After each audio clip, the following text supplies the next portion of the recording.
I'm Jamie Andreas from GuitarPrinciples.com, and I'd like to talk to you about why it is that how you practice the guitar is the single most important factor determining whether you're going to learn to play well or whether you're going to just struggle like so many players do. Now, first of all, let's think about what is practicing. Practicing is very simple. It's training your fingers. We are trying to train our fingers to make the movements that we need to do to play music on the guitar, just like we train a dog or we train our golf swing or our tennis swing.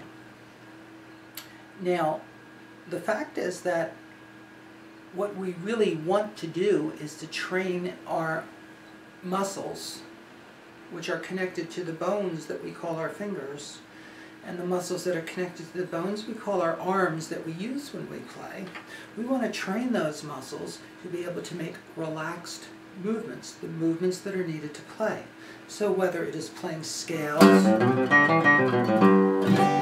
finger movements necessary for that, or the finger movements necessary to change chords, we want to have relaxed control.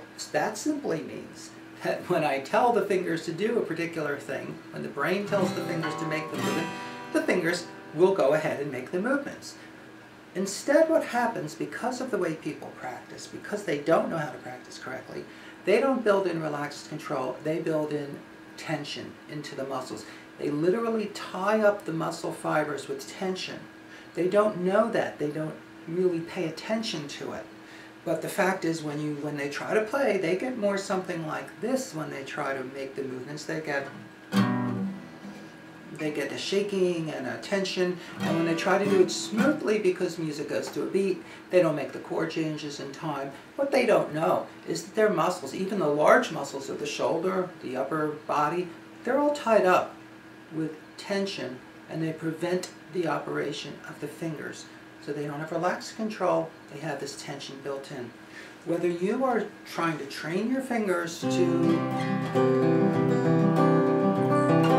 finger style, change your chords, do more intricate kind of things with the left hand requiring bars and all these kinds of movements, or even whether you are wanting to play electric guitar and want to do rock style,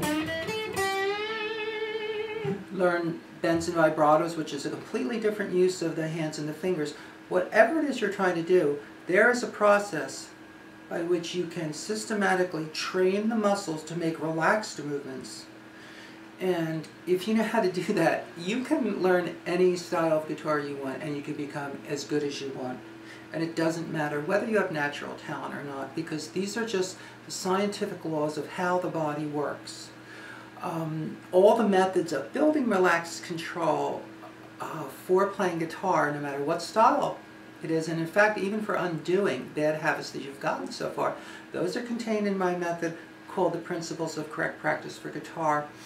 I invite you to look around the site and learn more about this. Maybe go into our forums and see the hundreds of people that are making progress they never thought they would because of using the principles, and you'll get a better idea of exactly what it is that I'm talking about here when I say that how you practice is the one most important factor in whether you're going to become good on the guitar.